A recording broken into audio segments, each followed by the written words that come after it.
Hi, Catherine Stapleton here, Principal HR Consultant here at Stapleton Consulting. So we're HR consultants that work with employers and employees over the Waikato, helping them to see the forest for the trees.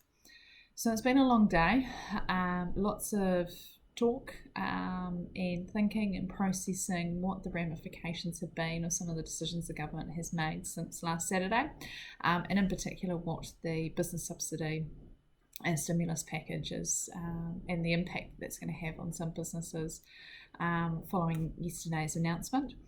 So look, I just wanted to recap on what that package actually looks like for employers, particularly SMEs and some of our clients, and what the criteria and the criteria and what the entitlements are around that.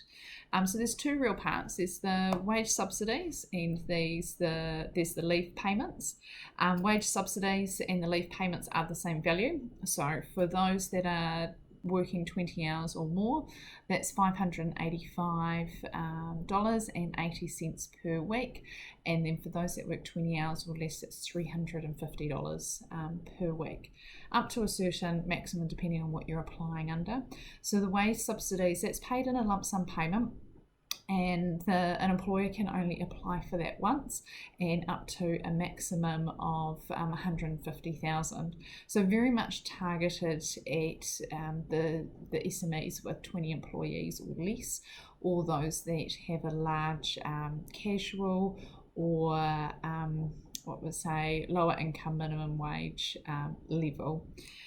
So the criteria around qualifying for the wage subsidies is really around the lost revenue. So if you've had 30% or more in lost revenue potential or actual, so if you're forecasting a loss of 30% or more, then you will qualify. Bear in mind though, the application process, from some of the comments I'm reading in some online groups, is that the processing is very quick, very speedy. In terms of verification and providing further information, they're not putting so much pressure on that at the moment, but I'm anticipating that will come. So whether it be in the months to follow, they'll be asking for information to verify that subsidy that was being paid, or it could be as part of your tax return next year. They could be asking for more information. The other key ones are the business has got to be registered here in New Zealand. Also, the employees that are being qualified have got to be legally working in New Zealand as well. So it could be so for those that work offshore for a New Zealand business, it'll be worth investigating how they may qualify if they've been impacted as well. You've got to show that you've tried to mitigate the effects of COVID-19 and try to retain your employees. You also have to try your best to retain them and pay them a minimum of 80% of their normal wages or salary. The interesting thing is, from a technical HR and employment relations perspective, there is no definition around what normal wages or normal salary is. So at this stage I would advise sticking to base salary, or if they typically get paid the same week on week, then you may be better off sticking to that value. It's a tricky one. It could be a case by case situation, and it would be worth getting some advice from Working Income when you're making your application on that, if you do have some employees that work regular overtime or obtain regular commission week on week or month on month, and how that is incorporated into what they've called your normal salary and wages. Because unfortunately within legislation there's no real definition around what normal wages and salary actually is, and instead talks about ordinary time and average earnings, etc. So that's just something to bear in mind. Then the other one that I talked about is the leave payment. So that's specifically for those that are in self-isolation or caring for those who are in self-isolation, or are diagnosed and or caring for someone who has been diagnosed. So the interesting thing with this, so the payments, as I mentioned before, are the same values. So $585 for those that worked more than 20 hours. Those that work 20 or less, it is at the 350 per week. The interesting thing with this is you can apply on an as needs basis. So you can be applying every 2 weeks. So if you have someone in self-isolation and then they get diagnosed on the 2nd week, then you can apply to have that leave payment continue on for a further 2 weeks. And that can be paid for up to 8 weeks. The wage subsidy, however, can be paid up to 12 weeks. So that's, I mean, in all honesty, there's been a lot of talk about opinions. Obviously, the media is asking, is this enough? What does this look like? What's your opinion?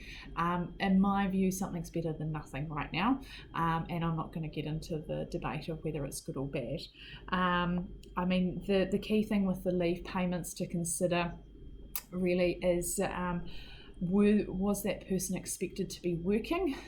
So your casuals, for example, if they're wanting to claim it because they would otherwise qualify for leave entitlements because they've met that criteria set out in the Holidays Act, then that's something to look into and consider. Same thing with your seasonal workers, or your temporary workers. So if they had a contract looking to finish on the 31st of March, just as an example, then the likelihood of them being able to get the leave payment beyond 31st of March could be quite tricky. Now, for both the wage subsidies and the leave payments, you have to be able to pass them on to the employees in full. You cannot be seen to be redistributing that money elsewhere. The other thing is just a word of warning or a caution. There is the comments and the guidelines and the fact sheet around this being a high trust model that they're operating in these circumstances. So as I mentioned before, you don't necessarily have to provide verification right now, but expect to have to later on. So maybe instead of rushing to get the free money, you might need to actually wait a week, see what the impact is on your business if it hasn't been immediate before applying. The other things to consider around this is that it's a subsidy. It's like topping up. It doesn't cover if your employees are getting paid more than the minimum wage, then you are still topping their wages or their salary up to whatever 80% or more of what they would normally receive. The other thing is with the leave payments, the comment there is around, look at what their paid leave entitlements are and see if you could so if they've got low leave entitlements, which some people could, because they took extensive holidays over the Christmas New Year period, for example, or they could be using a lot of their leave over the coming Easter holidays and school holidays. Maybe work out who your critical and non-critical roles are and stage leave that's necessary. So particularly if, and I'm talking here in situations where people can work from home and they're in self-isolation, maybe they can work some of the day but not necessarily the rest of the day, you could be topping up with paid leave entitlements for those days.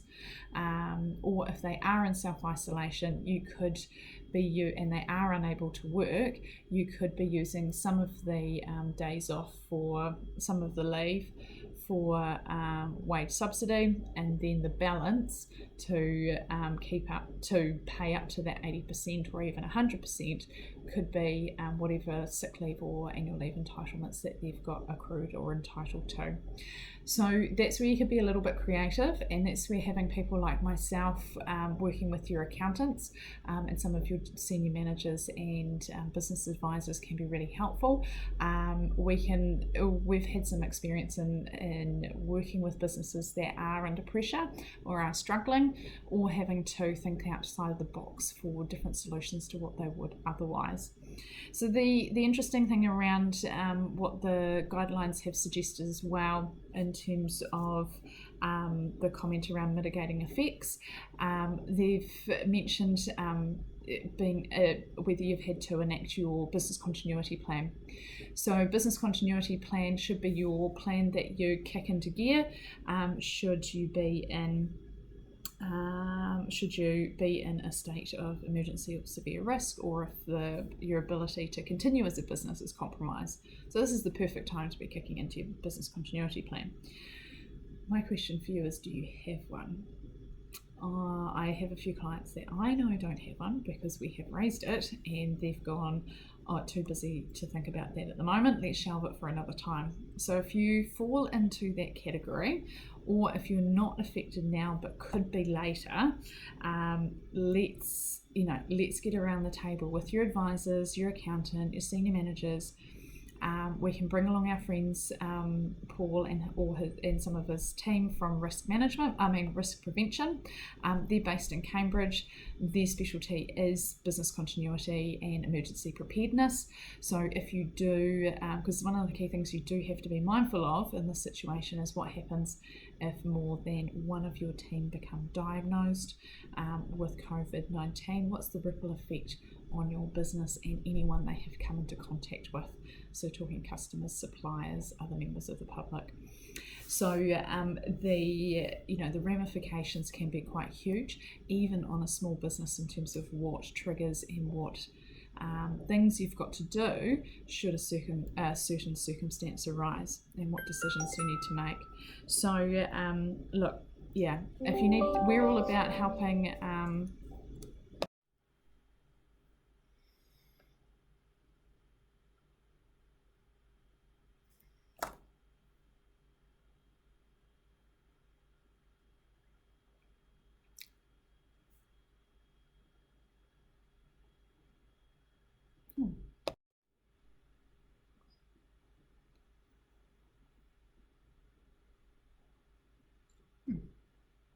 Okay, so you might need to edit some of that out, Leanne. So look, have a